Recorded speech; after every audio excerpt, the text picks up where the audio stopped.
आज अटल जी की जन्म दिवस पर मैं उनको श्रद्धांजलि देता हूं और उनके इस देश के लिए एक बहुत बड़े योगदान के रूप में जो सुशासन की एक व्यवस्था को उन्हें आगे बढ़ाने के लिए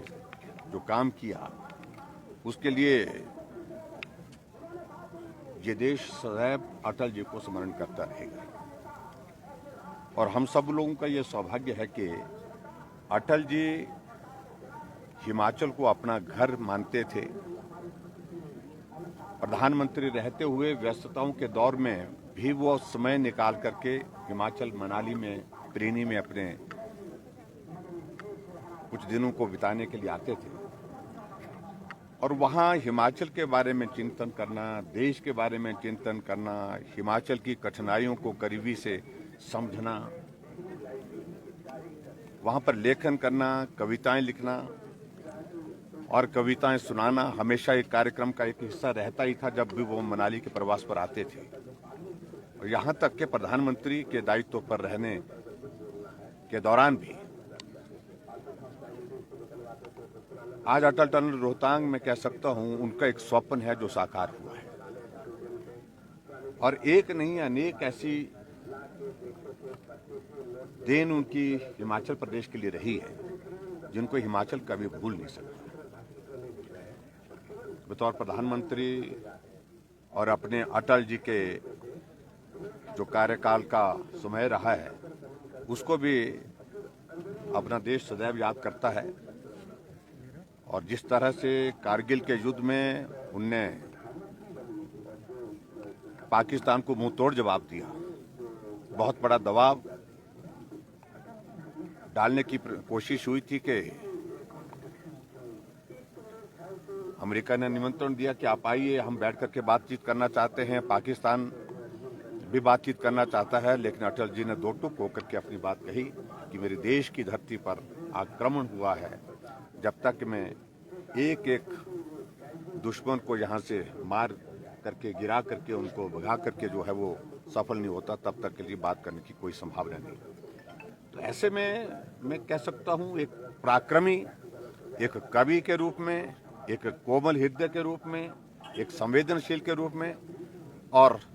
सुशासन की दृष्टि से जो उनका एक योगदान रहा है, मुझे लगता है कि ये देश क्या पूरा दुनिया में जो है वो उनका एक स्थान, एक सम्मान रहा है। उस दृष्टि से एक पहचान बनी और आज जन्म जयंती पर उनके हम श्रद्धा सुमन अर्पित करते हैं और हिमाचल प्रदेश के लिए और पूरे देश के लिए अटल जी के इस योगदान को स्मरण करते हुए सदैव यही कहते हैं, अटल जी आप जहाँ भी हो सुकून में रहें और ये देश, ये प्रदेश आपके किए हुए काम को कभी नहीं भूल सकता। सर, ओमिक्रॉन के मामले लगातार बढ़ रहे हैं। सर, आपने बैठक भी ली है कल, क्या कुछ दिशा निर्देश दिए गए हैं? क्या नाइट कर्फ्यू लगाने की भी कोई ऐसी बात को लेकर के बहुत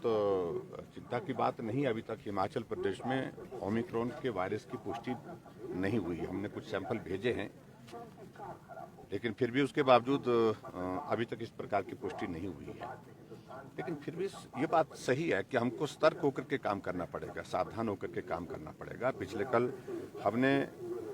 सभी डिप्टी कमिश्नर के साथ जो वीडियो कॉन्फ्रेंस के माध्यम से चीफ मेडिकल ऑफिसर्स के साथ जो वीडियो कॉन्फ्रेंस की है, उसमें हमने यही कहा कि शुरुआत भी वायरस की हिमाचल प्रदेश में, पूरे देश भर में ऐसी हुई थी थोड़ी थोड़ी, और ऐसे में वो बढ़ते बढ़ते बहुत विकराल रूप धारण कर गया था एक दौर में जब डेल्टा का दूसरा फेज आया था। ऐसे में हमको पीछे सारी चीज़ों को ध्यान में रखते हुए ये सीख लेनी है कि हम अपनी तैयारी रखें। हम कोविड के मामलों को देखते हैं कि हालांकि कम हुए हैं, 405 केसेस, एक्टिव केसेस इस वक्त हिमाचल प्रदेश में हैं, लेकिन फिर भी हमारी तैयारी आने वाले समय में, क्योंकि हम देख रहे हैं कि दूसरे देशों में ओमिक्रॉन के फास्ट स्प्रेड के कारण वहाँ स्थिति बहुत चिंताजनक हुई है। तो ऐसी स्थिति से सामना करने के लिए हमको तैयारी रखनी चाहिए और विशेष तौर से हमने यही कहा है कि क्रिसमस पे और न्यू ईयर पर हिमाचल प्रदेश में बहुत सारे टूरिस्ट आते हैं, रोकना ठीक नहीं है। आ रहे हैं, उनका अभिनंदन है, लेकिन उनसे हम इसी बात के लिए आग्रह करें कि वो कोविड नियमों का पालन करें और उसके साथ साथ में हम इस बात को भी सुनिश्चित करें कि बहुत ज़्यादा क्राउडिंग जो सेलिब्रेशन के रूप में इसके रूप में उसको थोड़ा कैसे चेक कर सकते हैं, उसको कैसे रेगुलेट कर सकते हैं, मॉनिटर कर सकते हैं, इसके लिए हमने कहा है। सर टैक्सी और बस ऑपरेटर से भी आपकी बात हुई है, क्या कुछ उनको टैक्स में रियायत दी गई है जो हम मांग कर रहे हैं? देखिए, हमने अब सारी बातें उनकी मान ली है जो वो कह रहे थे, टैक्सी वालों की,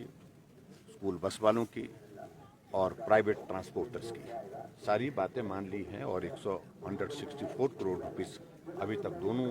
जो पीछे हमने दिया था उसके बाद अभी का मिला करके ये अमाउंट जो है हमने